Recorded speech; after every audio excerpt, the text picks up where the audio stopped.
우리 대한민국은 지금 지방선거 중에 있습니다. 어떠실까요? 투표는 잘 하셨나요? 아니면 본투표를 기다리고 계실까요? 아니면 난 모르겠다. 사실 뭐 선거 제가 걱정하지 마시고 누구시라는 얘기 안 할 테니까 너무 걱정하지 마시고. 근데 또 선거 그냥 이 단어만으로도 좀 짜증나는 분들이 계실 것 같아서 좀 조심스럽지만 그래도 너무나 중요한 일이니만큼 또 안 짚고 넘어갈 수가 없네요. 후보자들을 이렇게 보면 자기들이 서로 적이라고 주장을 합니다. 내가 이렇게 돼야 이 서울시가 발전을 한다, 구로구가 발전을 한다, 내가 적임자다, 쟤는 나쁜 놈이다, 이렇게 서로 이렇게 하시는 모습을 봐요. 정말 궁금해요. 누가 진짜 적임자일까? 누가 진짜 잘할까? 라는 그래서 이마에 좀 써 있었으면 좋겠어요. 적임자. 하나님이 좀 보여주시든지. 그냥 여러 이야기들이 있지만, 이 사람 이야기 들어보면 이 사람 이야기 맞는 것 같고, 또 저 사람 이야기 들어보면 저 사람이 맞는 것 같고, 저만 그런가요? 하여튼 이렇게 양쪽 다 나름대로의 주장이 있고, 이렇게 그래요.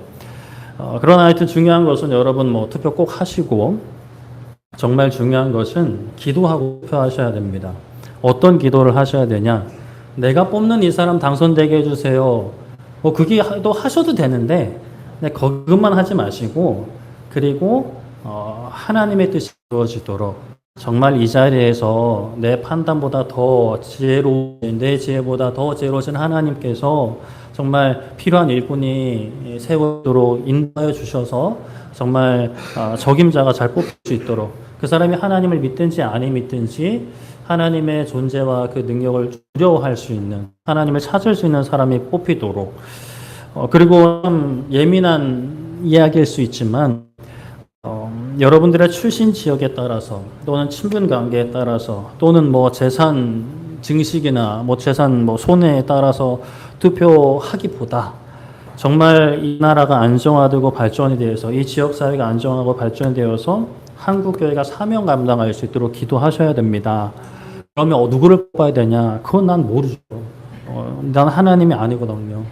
그냥 기본적인 원리만 말씀드리면 한국교회가 하나님 앞에 순결한 신부로 거룩하고 흠없는 자녀로 잘 세워져 가고 사명 감당하면 하나님께서 한국교회를 위하는 지도자를 세우실 것이고, 아니면 한국교회가 계속해서 우상을 섬기고 하나님 앞에서 거룩하고 신실함을 버려버리고 그냥 자기 소견에 오른 대로 살아간다면 그러면 교회를 핍박하는 지도자가 세워질 수도 있겠죠. 근데 그게 어느 쪽인지 난 몰라요. 그냥 전통적으로 이쪽이 좀 교회 편이고 저쪽이 마귀 편이고, 저는 사실 좀 동의는 하진 않습니다. 누구나 하나님 편일 수 있고 마귀 편일 수도 있고, 또 사실 모든 것을 떠나서 하나님은 다 쓰시고 일하실 수 있어요. 하나님은 다윗 왕을 통해서도 일하시지만 바벨론 왕, 아수르 왕을 통해서도 일하십니다.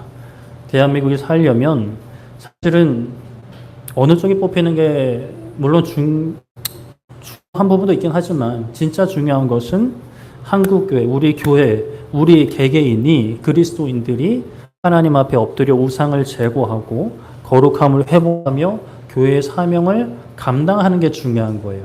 그러면 하나님께서 내가 사실 누구를 뽑든 적임자를 세워주실 것이고, 그 사람을 통해서, 그 사람이 믿는 사람이든 믿는 사람이든 그 사람을 통해서 대한민국을 지켜주실 것이니 우리는 우리의 본질을 놓쳐서는 안 돼요.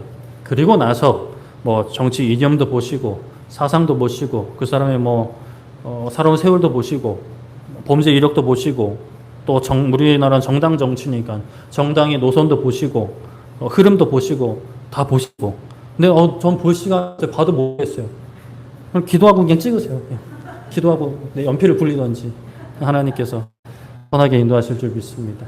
그러니까 너무 바라옵기는 너무 스트레스 받지 마시고 기도하시고 소거 투표하시되 한 번쯤 고민해 보세요. 내가 그냥 전통적으로 계속 이쪽을 찍는데 과연 이게 하나님께서 맞으실까? 그게 빨간색이든 파란색이든 상관없습니다. 무조건 한번 멈추어서서 하나님의 뜻을 묻고, 하나님 적임자가 누굴까요?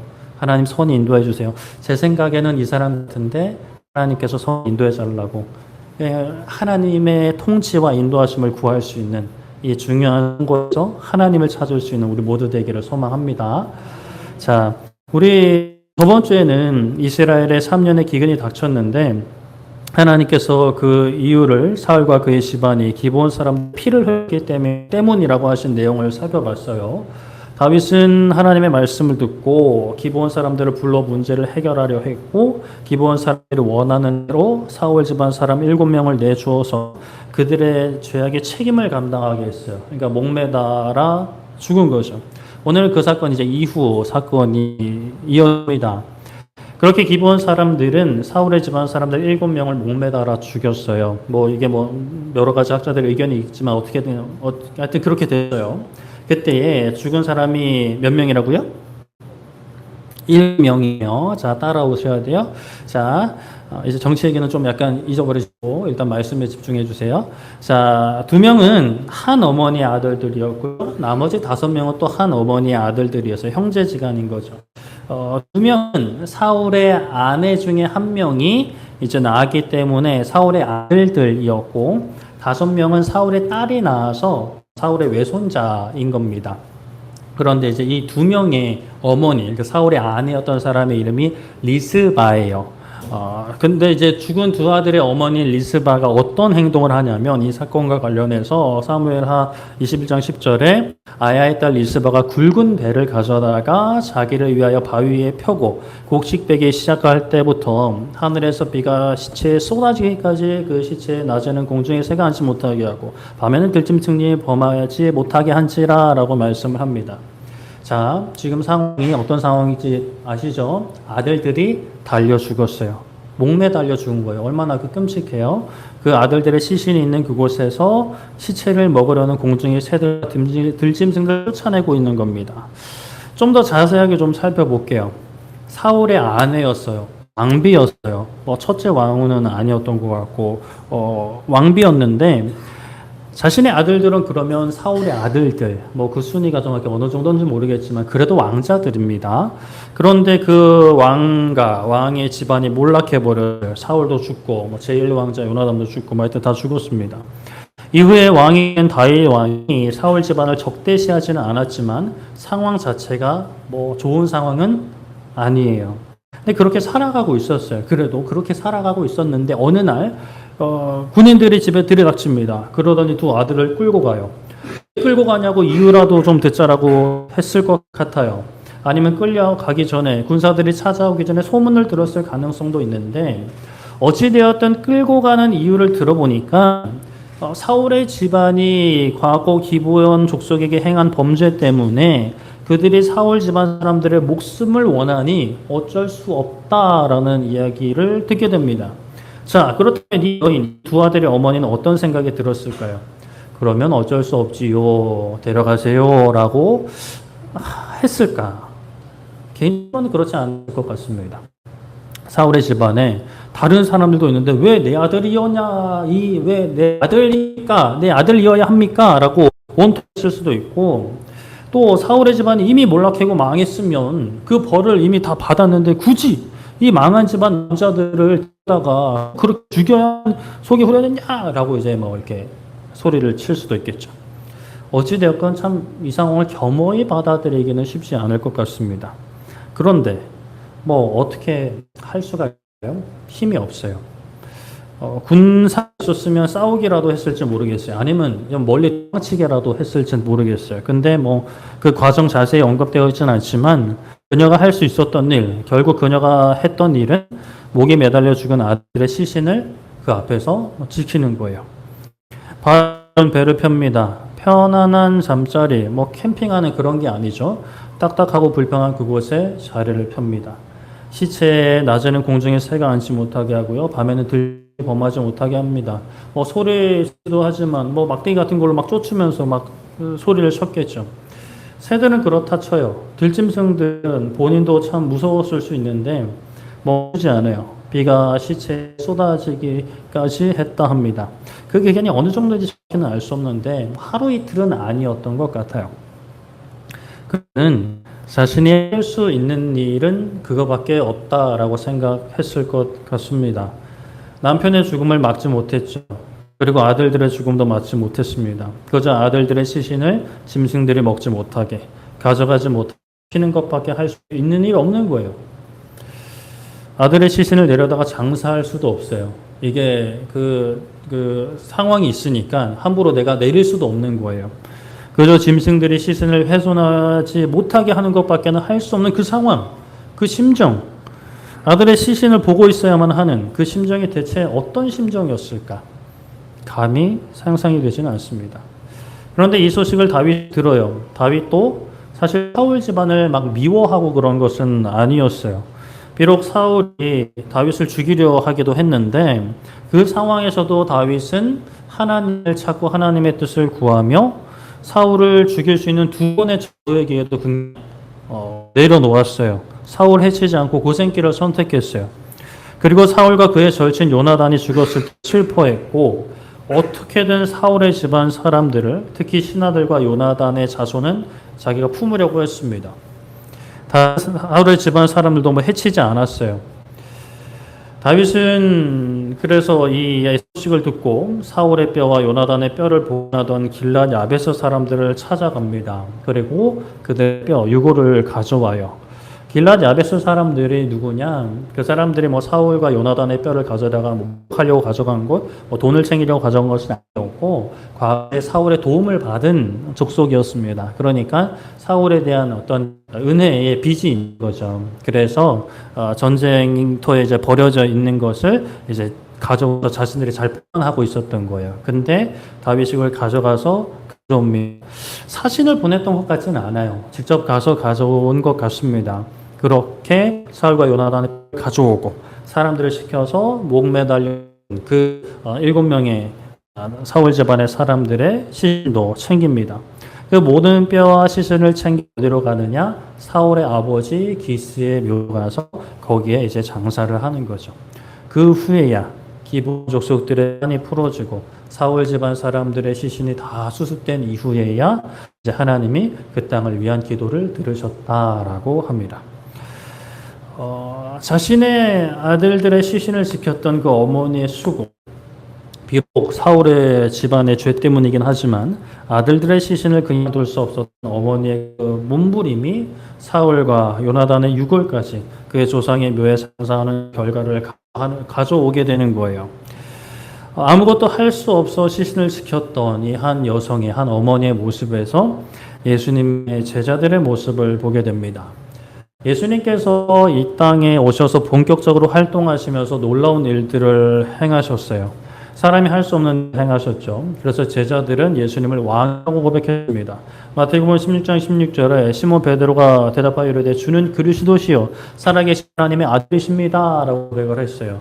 이것은 예수님이 왕이시라는 고백이에요. 근데 이 제자들만 그런 게 아니었습니다. 예수님께서 예루살렘 성에 입성하실 때 사람들이 환호하며 소리쳤습니다. 마태복음 21장 9절에 안 나왔네요. 앞에서 가고 뒤에서 따르는 무리가 소리 높여 이르되 호산나 다윗의 자손이여 찬송하리로다. 주의 이름으로 오시는 이여 가장 높은 곳에서 뭐라고요? 호산나라고 합니다. 다윗의 자손이라는 것은 왕의 자손이라는 거고 왕의 자손이라는 것은 당연히 왕의 그 정체성을 가진 사람, 왕이라는 거예요. 왕이시여 호산나 우리를 구원하소서라고 하는 겁니다. 사람들은 예수님을 왕으로 이렇게 생각을 했어요. 그러나 그들이 원하는 것과 예수님이 가고자 하셨던 길은 좀 많이 다르긴 했습니다. 어찌되었던 사람들은 예수님께서 이제 왕으로서 좀 하실 일을 기대했는데 예수님은 그렇게 비참하게 힘없이 죽으셨어요. 많은 사람들이 그 가운데 조롱했고 업신여겼습니다. 그러나 예수님은 그들을 저주하거나 욕하지 않으시고 그들을 위해 기도하시면서 숨을 거두신 거예요. 제자들은 뭘 했을까요? 제자들은 아무것도 할 수 없었어요. 그저 멀리서 지켜보기만 할 뿐. 가까이 있어도 할 수 있는 게 없었습니다. 예수님을 위해서 싸우지도 예수님을 조롱하는 멱살을 잡지도 못했죠. 베드로가 그냥 초반에 잡힐 때 칼을 좀 휘긴 했지만 그게 전부였어요. 그저 힘없이 지켜봐야만 했을 뿐, 또 예수님을 모른다라고 부인했을 뿐, 마치 패잔병처럼 몰락한 왕을 따랐던 미국의 신하들처럼 실망하고 풀죽어 있었습니다. 그 예수님이 죽으실 때 그 자리엔 예수님의 어머니도 계셨어요. 그러나 예수님의 어머니도 아무것도 할 수 없었어요. 그저 아들 예수님이 죽어가는 것을 지켜봐야만 했습니다.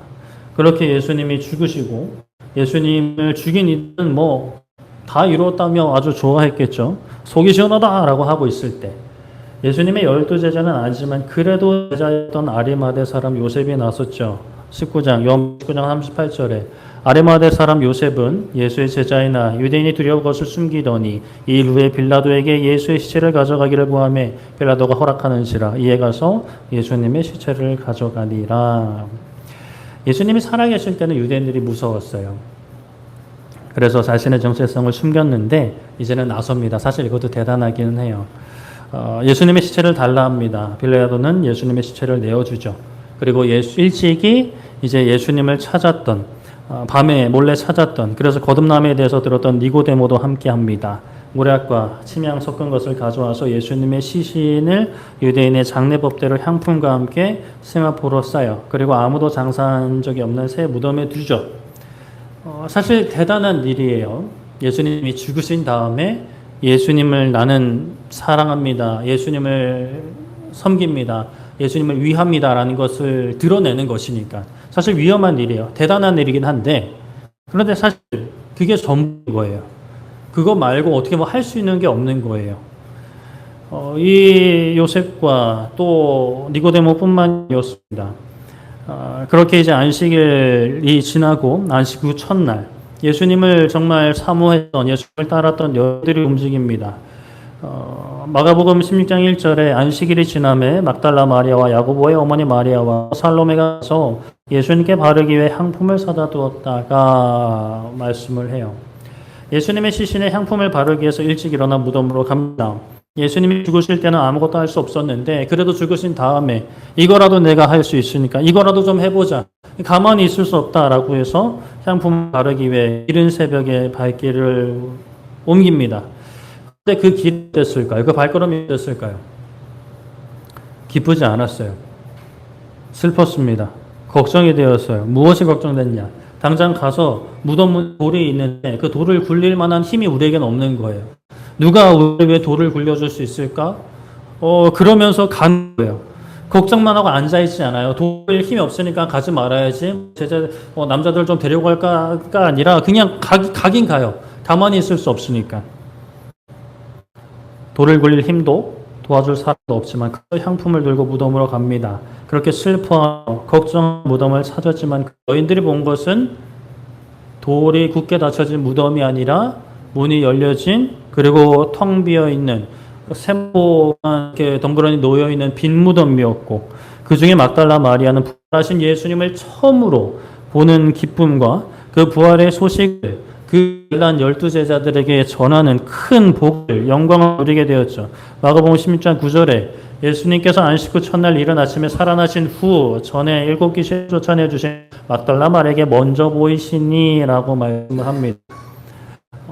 사실 여인 그리고 심지어 귀신이 들렸던 여인 그 시대 상황 기준으로 보면 참 대단할 것이 없는 차라리 기록되지 않으면 더 사람들에게 신뢰를 줄 수 있는 잘난 남자들 니고데모나 요셉같이 이렇게 좀 사회적으로 성공한 사람들이 예수님을 만났더라가 아니라 정말 사회적으로 인정받지 못하는 여인 그 여인이 예수님을 처음 만나게 됩니다. 오늘날 우리가 무엇을 붙들고 살고 있는지 생각을 해보게 됩니다. 사람들은 저마다 다양한 것을 붙들고 살아가요. 아무것도 없는데요 라고 하지만 여기서 붙든다라는 것은 우리의 마음과 생각, 우리의 가치관이 붙드는 것이죠. 붙든다라는 것은 놓지 못하는 겁니다. 놓고 싶지 않은 거예요. 이것이 내 인생에 중요하다 생각하니까 내가 그것을 이제 얻기 위해, 놓치지 않기 위해 계속 살아가는 그것이죠. 그게 무엇이든 누구든 붙들고 놓지 않다 보면 무엇을 얻기는 없습니다. 얻기는 얻어요. 그러나 그 얻는 것이 뭐 다 좋은 건 아니죠. 헛된 것을 붙들고 있으면 헛된 것을 얻게 되고요.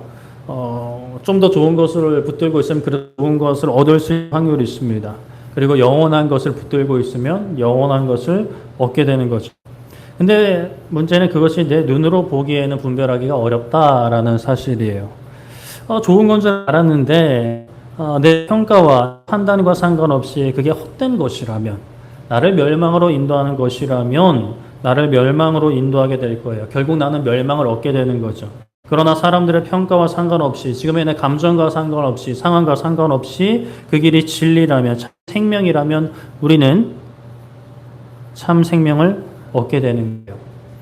예수님을 믿는다, 예수님을 만났다 하는 것은 이제는 헛된 것을 붙들지 않고 예수님을 붙들겠다라는 삶의 결단과 변화를 의미합니다.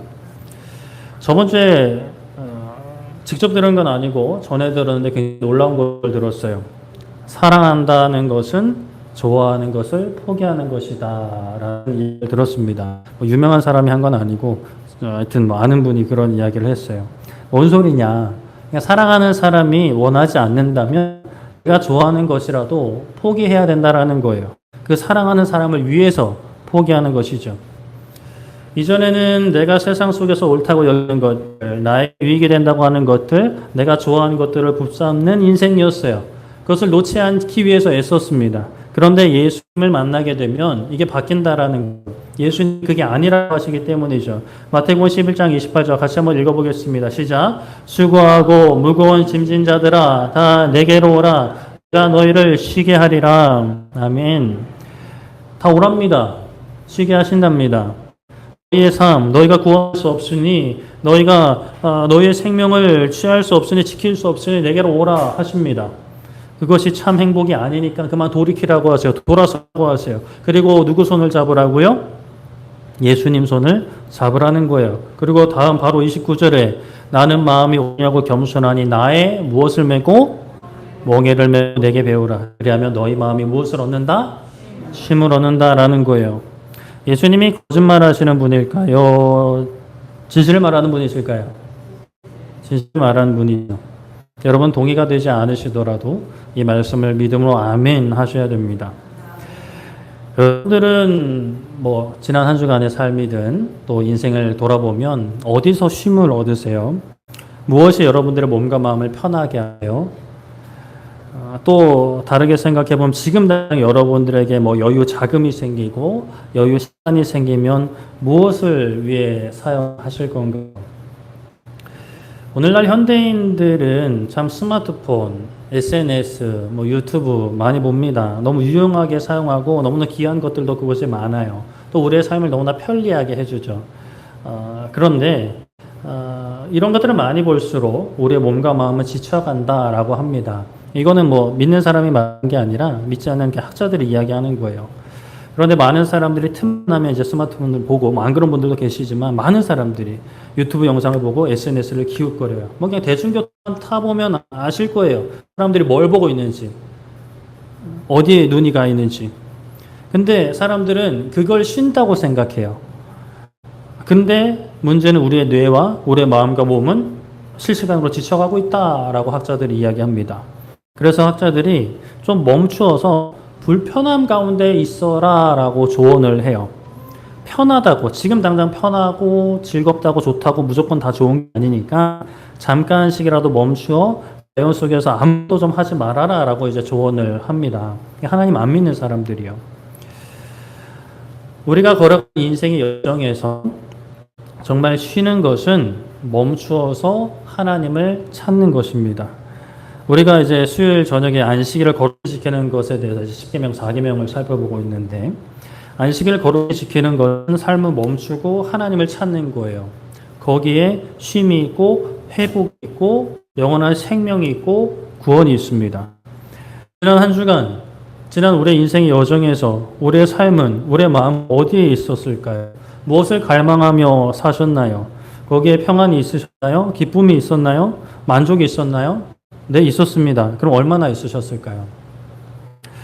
이번 여름에 우리 강구한 것처럼 우리 IMS와 단기 선교를 함께 하고자 합니다. 사실 대표님이 그렇게 하자라고 허락은 아직 딱 특별히 하신 것 같지만 일단 제가 그냥 선포를 하는 거예요. 함께 하고자 해요. 우리 교회가 기도하셨으면 좋겠어요. 아까도 말씀드렸지만 이래서 안 되고 저래서 안 된다고 단정 짓지 마셨으면 좋겠어요. 우리 하나님께 기도할 때 상황 따지면서 간구하지 않잖아요. 여기 상황 따지며 기도하는 분 계세요? 물론 우리가 그럴 수 있어요. 지난날의 어떤 상처와 아픔, 특히 기도가 응답되지 않았던 경험들 때문에 이런 기도는 하지 말아야겠다라는 그냥 하고 싶은데, 그런데 사실 우리 마음은 그렇잖아요. 내 어려운 상황, 하나님께서 이 모든 상황을 이기시고 다 덮어놓고 날 도와주셨으면 좋겠잖아요. 건져주셨으면 좋겠잖아요. 그러면 우리가 최소한 이게 하나님을 기뻐하는 게 하나님께서 기뻐하시는 것이 분명하다면 이래서 안 돼요, 저래서 안 돼요로 끝나는 게 아니라 이렇게 기도하셨으면 좋겠어요. 하나님, 저 이래서 안 되고요, 저래서 안 되는데 그렇지만 하나님과 더 가까이 걷고 싶어요. 하나님을 더 알아가고 싶어요. 물론 지금도 나와 함께 하나님 하시지만 우리 모두의 사명인 모든 민족에게 복음을 전하는 선교의 사명을 감당하시는 선교사님들이 계신 그곳에 저도 가보고 싶어요. 저도 그곳을 보고 싶어요. 경험하고 싶어요. 느끼고 싶어요. 그래서 하나님 더 가까워져서 이 대한민국이 다시 돌아와서 대한민국에 살아가는 우리의 매일의 일상에서도 하나님을 더 가까이 친밀히 느끼며 경험하며 살고 싶어요 라고 기도하셨으면 좋겠어요. 이렇게 기도하고 어떻게든 발버둥 치면서 가려고 애를 썼는 하나님이 막으실 수 있죠. 그렇다면 하나님께서 이 자리에서 기도하고 또 열어주시면 가면 되는 거고, 근데 바라고 기도하는 것은 그냥 기도조차 하지 않고 이래서 안 돼, 저래서 안 돼, 나와는 상관없어 라는 생각만 우리가 좀 벗어났으면 좋겠어요. 그래서 기도로 심는 거죠. 인생이 힘드시고 슬프시고 두려우시고 걱정이 많으시다면 죄송하고 송구스럽지만 단언컨대 상황이 힘들어서가 아닙니다. 그 사람 때문이 아니에요. 내가 하나님과 가까이 있지 못하기 때문입니다. 하나님과 친밀하지 못하기 때문이에요. 하나님을 신뢰하지 못하기 때문이에요. 시편 23편 4절에 내가 사망의 음침한 골짜기로 다닐지라도 해를 두려워하지 않을 것은 주께서 나와 함께 하심이라. 주의 지팡이와 막대기가 나를 어떻게 하신다고요? 안위하시나이다. 사망의 음침한 골짜기는 고난이에요. 고통이에요. 어둠이에요. 괴로움이에요. 그런데 그 가운데도 나를 해칠 만한 것들을 두려워하지 않는 것은 주께서 나와 함께 하심이기 때문이라고 고백을 합니다. 주의 지팡이와 막대기가 나를 안위하시기 때문이에요. 이 믿음이 있으면 우리가 사망의 음침한 골짜기도 담대하게 기쁘게 힘들지만 어렵지만 걸어갈 수 있는 것이죠. 이 시편 23편의 1절에 우리 너무 잘 알죠. 밑에 한 줄 추가했죠. 여호와는 나의 목자시니 내게 부족함이 없으리로다. 여호와는 나의 목자시라는 거예요. 나를 인도하시는 분이죠. 이 믿음이 실제로 우리가 살아있다면 어떠한 상황에서도 두려워하지 않을 수 있습니다. 두려움이 몰려와도요, 걱정이 몰려와도요, 지방거 누가 되든, 물론 누가 되는지 중요하지만 누가 되든지 두려워하지는 않을 수 있어요. 기도하면 되잖아요. 정 아니면 하나님이 어떻게든 치워주시든지 하시겠죠. 그러면 우리는 하나님을 믿고 기도하고 우리가 해야 할 일을 하면 되는 것이죠. 기도해야 합니다. 말씀을 붙잡아야 되고요. 하나님을 찾아야 됩니다. 단기 선교지만 하나님이 계신 건 아니지만 너무나 귀한 발걸음인 줄 믿습니다. 하나님과 더 친밀해질 수 있는 좋은 은혜의 자리인 줄 믿습니다. 함께 기도하셨으면 좋겠어요. 기도를 포기하지 않으셨으면 좋겠어요. 나의 삶을 위한 기도, 우리 가정을 위한 기도, 교회를 위한 기도, 나라를 위한 기도, 열방을 위한 기도, 선교를 위한 기도, 선교사님들을 위한 기도, 저를 위한 기도 좀 해주시고, 이렇게 하나님과 더 친밀히 가까워질 수 있는 우리 모두를 소망하고 축복합니다. 말씀을 정리하겠습니다. 사울의 집안이 지은 죄로 기브온 족속이 큰 피해를 입었고 이로 인해서 사울 집안 사람 7명이 죽었습니다. 그 7명 중에 2명의 어머니 리스바가 바위에 굵은 배를 타고 밤낮으로 새와 짐승을 쫓아냅니다. 그녀의 그 버팀을 듣고 다윗은 사울과 요나단의 유골까지 가져다가 사울의 아버지의 묘에 다 장사해요. 아들들이 다시 돌아오진 못했어요. 그렇잖아요. 어머니 입장에서는 아들들이 돌아오는 게 가장 좋잖아요. 근데 그녀가 얻을 수 있었던 것은 그래도 시신이 더 짐승에게 훼손되지 않고 다른 가족들까지 그 가족의 묘실에 장사되는 것이었습니다. 그런데 예수님을 찾았던 이들은 다른 결말을 맞이하게 돼요. 부활의 소식을 듣게 됩니다. 부활의 주님을 만나게 됩니다. 우리 모두 부활의 주님을 만나기를 소망합니다. 세상을 살아가지만 우리의 마음은 항상 부활의 주님을 사모하기를 소망합니다. 그러면 새로운 삶을 살게 됩니다. 어떤 상황에서도 새로운 삶을 살게 됩니다. 인생의 모든 수고와 무거운 짐을 벗게 됩니다. 자유함을 얻어요. 그게 뭐 그냥 한량처럼 산다는 게 아니라 어떤 상황에서도 정말 가치 있고 밀도 있고 깊이 있고 무게감 있는, 그렇지만 그 가운데 너무 막 구름에 붕 뜬 듯이 행복한 삶을 살게 되는 거죠. 예수님께 우리 답이 있습니다. 우리 개인의 답이 있고 우리 가정의 답이 있고 우리 교회의 답이 있고 한국의 답이 있고 대한민국의 답이 있고 온 세계 열방의 답은 오직 예수님께 있습니다. 그 예수님을 더 가까이 예수님의 이름을 찾을 수 있는, 부르짖을 수 있는 우리 모두 되기를 소망하고 축복합니다. 우리 함께 찬양하고 기도했으면 좋겠는데요. 우리 예수 아주 그냥 예수님 이름을 마음껏 부르는 찬양이죠. 우리 좀 찬양하지 못하게 하는 그것 좀 다 던져버리고 마음 다해 찬양했으면 좋겠습니다. 주변 사람 시선 의식하지 마시고요. 이 시간 예수님 좀 살려달라고, 예수님 좀 내 몸과 마음 좀 살펴달라고, 내 앞길을 좀 살펴달라고 찾았으면 좋겠습니다.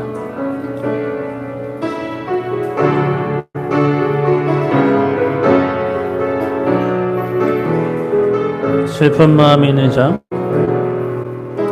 슬픈 마음 있는 자, 몸과 영혼 병든 자, 누구든지 부르시오. 예수 이름 부르시오. 그 이름을 믿는 자, 그 이름을 부르는 자, 그가 어떤 사람이든 그는 구원 얻으리. 예수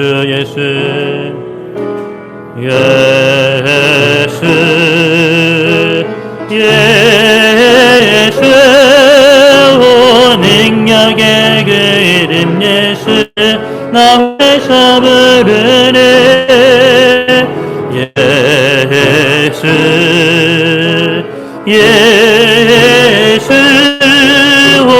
구원의 그 이름 예수, 나 회사 부르네. 예수 그리스도 은과 금 내게 없으나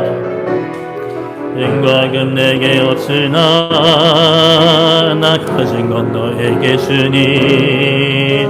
능력의 이름 예수라, 그 이름을 붙드시오.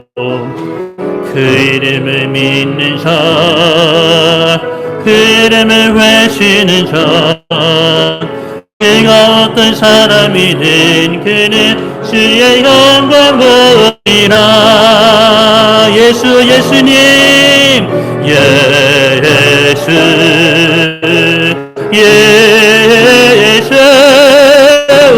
능력의 그 이름 예수, 나 외쳐 부르네. 예수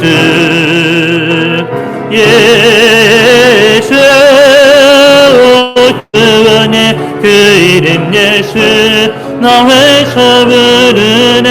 예수 그리스도 우리에게 주신 영광의 이름, 나 없이 잠잠하리. 세상에 크게 외쳐 부르리. 나 예수 그리스도.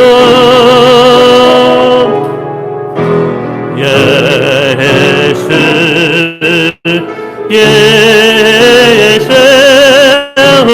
능력의 그 이름 예수, 나 회사 부르네.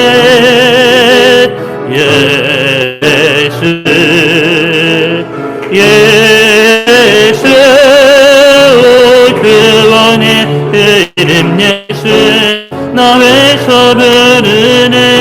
예수 그리스도 나의 믿음 주께 있는 십자가 능력이는 영광되온대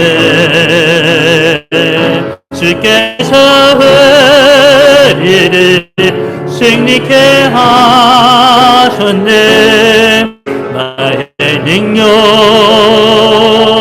나의 소망 주께 있는 나의 믿음 주께 있는 십자가 능력이네 영광되었네 주께서 우리를 승리케 하셨네 나의 능력 나의 소망 주께 있는 오직 예수 나의 믿음 십자가 능력 속에 빛나는 영광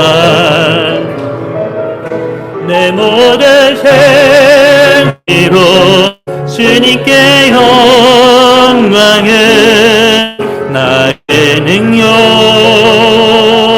나의 소망 주께 우리 마지막으로 오직 예수 나의 믿음 십자가 능력 속에 빛나는 영광 내 모든 승리로 주님께 영광을 나의 능력 나의 소망 주께 있네 아멘. 이 시간 우리 기도할 때 하나님 우리의 믿음 주님께 있습니다. 살아계신 예수님께 있습니다. 아버지 하나님 우리가 주님을 붙들게 하여 주시옵소서. 세상 가운데 상황에 매이지 않게 해주시옵소서. 나의 연약함에 매이지 않게 해주시옵소서. 나의 생각과 이 경험과 아버지 내 판단에 매이지 않게 해주시고 살아계신 하나님의 놀라우신 그 지혜와 전능하신 그 역사를 신뢰하며 매 순간 순종하는 삶이 되게 하여 주시옵소서. 나를 통해 일하신 하나님을 기대하게 하여 주시옵소서라고 우리 주 한번 외치고 기도하도록 하겠습니다. 주여 살아계신 하나님 아버지 하나님 우리의 슬픔과 우리의 걱정과 우리의 두려움과 우리의 분노와 우리의 미움과 우리의 두려움 다 하나님께 올려드립니다. 아버지 하나님 우리를 참 자유하게 하신 예수 그리스도의 그 능력과 그 이름의 힘으로 말미암아 우리가 참 자유를 누리기 원합니다. 그 자유 안에서 사랑하게 하시고 용서하게 하시고 감사하게 하시고 기뻐하게 하여 주시옵소서. 아버지 그것이 우리의 승리인 줄 믿습니다. 그 승리로 하나님께 영광을 돌릴 때에 우리의 상황이 어떠하든지 하나님 영광 받아주시고 우리의 삶을 통해 놀라운 일을 이루게 하실 줄 믿습니다. 아버지 하나님 우리의 삶을 짓누르는 육신의 약함과 아버지 질병과 상황의 어려움들과 마음의 병들을 아버지 하나님 은혜 허락하사 아버지 그것으로부터 우리가 참전을 누리게 하여 주시옵소서. 모든 어둠과 걱정과 두려움을 떠나갈지어다 무너질지어다 주 예수의 이름 안에 아버지 하나님의 영광이 선포될지어다. 아버지 하나님 이 시간 우리가 하나님 앞에 다시 한번 기도하오니 아버지 주저하지 않고 기도의 자리에 나아가 주 예수 그리스도의 이름을 붙들고 하나님께 아버지 하나님께 간구할 수 있는 그 간구의 능력이 있고 아버지 하나님의 역사가 있는 아버지 하나님 놀라운 역사가 우리 가운데 있게 하여 주시옵소서. 이 나라 가운데 함께 하여 주시옵소서. 아버지 온 열방 가운데 선교지 가운데 선교사님들의 삶과 발걸음 가운데 함께 하여 주시옵소서. 아버지 여름 선교를 준비한 IMS와 대표님과 모든 관계된 아버지 간사님들과 사모님 붙잡아 주시고 아버지 하나님 시혜를 허락하여 주시고 재정을 채워주시며 아버지 하나님의 놀라운 역사의 발걸음 우리 교회가 기도로 시간으로 함께 동역하게 하여 주시옵소서. 아버지 하나님 은혜 베풀어 주시고 나머지 잠잠하리 세상의 흥에서 부르니 나의 주 예수 그리스도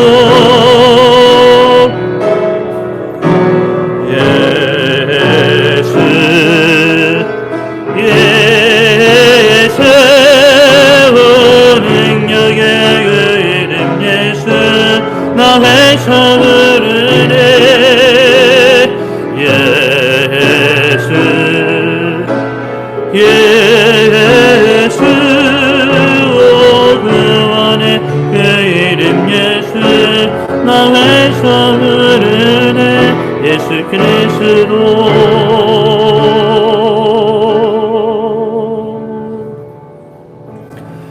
살아계신 하나님, 하나님, 우리가 주님 앞에 있기 원합니다. 주님의 음성 들리지 않아도, 주님이 마치 죽으신 것처럼 내 삶에 역사하시지 않아도, 하나님, 아레마대 요셉처럼, 니고데모처럼, 그 여인들처럼 주님께 나아가기 원합니다. 나아가는 그 발걸음 가운데에서도 걱정과 두려움이 사라지지 않을지라도 그래도 포기치 않고 예수님을 찾기 원합니다. 예수님을 찾을 때에 하나님 크신 은혜로 부활의 주님을 보게 하여 주시옵소서. 부활의 승리를 경험케 하여 주시옵소서. 우리의 삶을 짓누르는 모든 어둠과 더러움들이 무너지고 부활의 능력으로 말미암아 참 기쁨과 감사와 하나님 아버지의 나라를 소망하는 소망과 그 뜻을 구하는 삶의 길을 걷는 우리 모두 되게 하여 주시옵소서. 감사드리며 예수님의 이름으로 기도드립니다. 아멘.